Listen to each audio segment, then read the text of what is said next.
Hello dear student, welcome to my YouTube channel. तो आज हम देखने वाले हैं सोशल साइंस के बहुत ही महत्वपूर्ण क्वेश्चन को। सोशल साइंस के बहुत ही महत्वपूर्ण, इस बार एग्जाम में आपको गर्दा मचा देना है। चलिए क्वेश्चन की ओर बढ़ते हैं।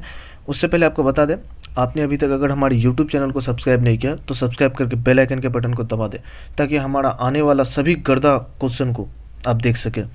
चलिए, पहला नंबर क्वेश्चन है, जहाँ पे बोल रहा है मेजनी का संबंध किस संगठन से था। तो मेजनी का संबंध कार्बोनरी से था। किससे? कार्बोनरी से। भूलना नहीं है, इसको याद रखना है, तभी तो आप गर्दा मचाएंगे इस बार का एग्जाम में। चलिए, दूसरा नंबर, जहाँ पे बोल रहा है भारत में रूस में जार का अर्थ क्या होता है। तो रूस में जार का अर्थ होता है रूस का सम्राट, याद रखना है।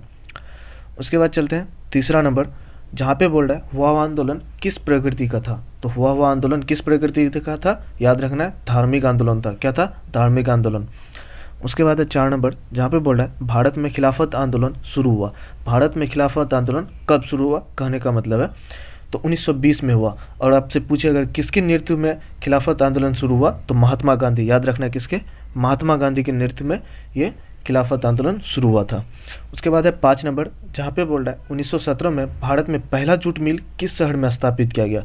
1917 में भारत में पहला जूट मिल किस शहर में स्थापित किया गया, तो कोलकाता, याद रखना है बच्चों, गर्दा तभी तो मचेगा।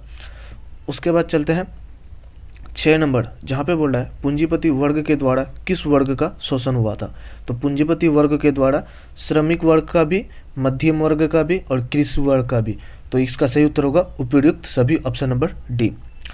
उसके बाद चलते हैं 7 नंबर, जहाँ पे बोल रहा है प्राचीन काल में किस स्थल मार्ग से एशिया यूरोप का व्यापार होता था। किस स्थल मार्ग से यूरोप और एशिया के बीच में व्यापार होता था, मतलब एक सामान दूसरी जगह जाता था। तो याद रखना है रेशम मार्ग से। किससे? रेशम मार्ग। उसके बाद है 8 नंबर, जहाँ पे बोल रहा है गुटेनबर्ग ने सर्वप्रथम किस पुस्तक की छपाई की थी। तो याद रखना गुटेनबर्ग क्या थे? ईसाई, और ईसाई का मुख्य पुस्तक क्या होता है? बाइबिल। क्या? बाइबिल। तो याद रखना है गुटेनबर्ग ने सर्वप्रथम किसकी छपाई की थी? बाइबिल की, ऑप्शन नंबर डी। उसके बाद है 9 नंबर, जहाँ पे बोल रहा है राष्ट्रपिता के नाम से किसे जाना जाता है। ये क्वेश्चन तो आप शुरू से ही पढ़ते आ रहे हैं। राष्ट्रपिता के नाम से किसको जानते हैं? महात्मा गांधी को, याद रखना है। उसके बाद चलते हैं 10 नंबर, जहाँ पे बोल रहा है कौन सा सामाजिक वर्ग बुद्धिजीवी वर्ग के रूप में उभर कर आया। कौन सा सामाजिक वर्ग बुद्धिजीवी वर्ग के रूप में उभर कर आया, तो याद रखना है कौन सा होगा इसका सही उत्तर। फटाफट कमेंट पे लिखिए कौन सा होगा इसका सही उत्तर। तो सही उत्तर क्या होगा? मध्यम वर्ग, सॉरी। उसके बाद है 11 नंबर, जहाँ पे बोल रहा है जब लैंगिक विभाजन की बात करते हैं तो हमारा अभिप्राय होता है। तो जब हम लोग लैंगिक विभाजन की बात करते हैं तो हमारा अभिप्राय होता है समाज द्वारा स्त्री और पुरुष को दी गई असमान भूमिका।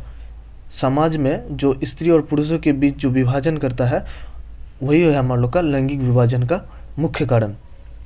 उसके बाद है 12 नंबर, जहाँ पे बोल रहा है निम्नलिखित में कौन सा संघ राज्य की विशेषता नहीं है। तो इसका सही उत्तर होगा एकहरी शासन व्यवस्था। कौन? एकहरी शासन व्यवस्था। उसके बाद है 12 नंबर, जहाँ पे बोल रहा है बिहार में संपूर्ण क्रांति का नेतृत्व किसने किया था। तो याद फटाफट इसका कमेंट में दीजिए, ये क्वेश्चन तो आप लोग को पता ही होगा। किसने दिया था? जयप्रकाश नारायण। और लोकनायक के नाम से भी किसको जाते हैं? जयप्रकाश नारायण को ही लोकनायक के नाम से जाना जाता है। उसके बाद है 14 नंबर, जहाँ पे बोल रहा है इनमें से कौन एक बात लोकतांत्रिक व्यवस्था के अनुरूप नहीं है। कौन सा एक बात है जो लोकतांत्रिक के लिए अनुरूप नहीं है। देखिए, कानून के समक्ष समानता, सबको एक जैसा समानता, स्वतंत्र और निष्पक्ष चुनाव, पूरा स्वतंत्र और निष्पक्ष, ये भी कानून के अनुरूप है। उसके बाद उत्तरदेश शासन व्यवस्था, ये भी। तो इसका सही उत्तर होगा क्या? बहुसंख्याओं का शासन। जैसे भारत में बहुसंख्या हिंदू है, तो इसका तो शासन जरूरी नहीं है जो इसी का शासन आता है। उसके बाद चलते हैं 15 नंबर, जहाँ पे बोल रहा है भारत का एक लोकतंत्र राज्य है, निम्नलिखित में किसमें यह घोषणा की गई है। भारत एक लोकतंत्र राज्य है, निम्नलिखित में किसमें घोषणा की गई है। तो इसका सही उत्तर होगा प्रस्तावना में। किसमें? प्रस्तावना में, ऑप्शन नंबर ए। उसके बाद है 16 नंबर, जहाँ पे बोल रहा है किस लोकसभा चुनाव के बाद महिलाओं की भागीदारी 10% से अधिक हो गई। तो इसका सही उत्तर होगा क्या? 15वीं लोकसभा। क्या? 15वीं लोकसभा के बाद महिलाओं की भागीदारी 10% से अधिक हो गई। उसके बाद है 17 नंबर, जहाँ पे बोल रहा है निम्नलिखित में कौन सा राष्ट्रीय दल है।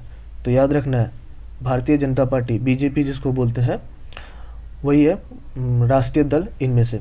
देखिए जनता दल कुछ ही राज्य में है, उसके बाद DMK ये भी कुछ ही राज्य में है, और लोक जनशक्ति पार्टी ये सिर्फ बिहार में है, लेकिन चुनाव लड़ती है अलग अलग राज्य से भी, और भारतीय जनता पार्टी सभी राज्य से लड़ती है।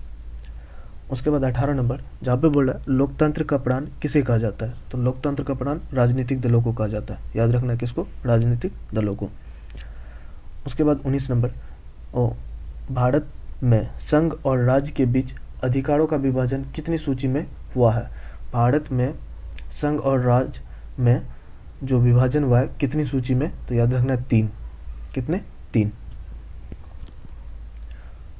उसके बाद 20 नंबर जहाँ पे बोल रहा है निम्नलिखित में कौन लोकतंत्र में रंगभेद के विरोध नहीं थे, रंगभेद के विरोध मतलब रंग के आधार पर भेदभाव करना, उसे होता है रंगभेद।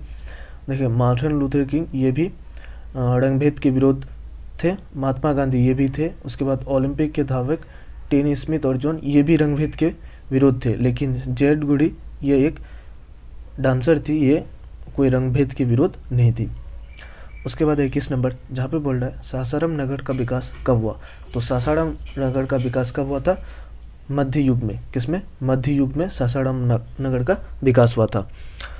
उसके बाद है 22 नंबर जहाँ पे बोल रहा है अविभाजित बिहार में निम्नलिखित में कौन सा एकमात्र नियोजित नगर था, अविभाजित जब बिहार और झारखंड का विभाजन नहीं हुआ था तब एकमात्र नियोजित नगर कौन सा था, याद रखना जमशेदपुर। इसको किसने बसाया था, टाटा ने, इसी कारण इसको टाटा नगर भी कहते हैं हम लोग। उसके बाद है 23 नंबर जहाँ पे बोल रहा है पटना हवाई अड्डा का नाम क्या है, पटना हवाई अड्डे का नाम क्या है। इसमें आपको ज़्यादातर बच्चों को पता ही होगा, उसके इसलिए फटाफट इसका कमेंट में लिखिएगा आंसर क्या होगा। तो इसका सही उत्तर होगा जयप्रकाश नारायण हवाई अड्डा। कौन, जयप्रकाश नारायण हवाई अड्डा, वही है जयप्रकाश अंतर्राष्ट्रीय हवाई पत्तन। उसके बाद है 24 नंबर जहाँ पे बोल रहा है भारत में रज्जू मार्ग कहाँ स्थित है, तो बिहार में रज्जू मार्ग कहाँ स्थित है, तो इसका सही उत्तर होगा राजगीर में। कहाँ पे, राजगीर में।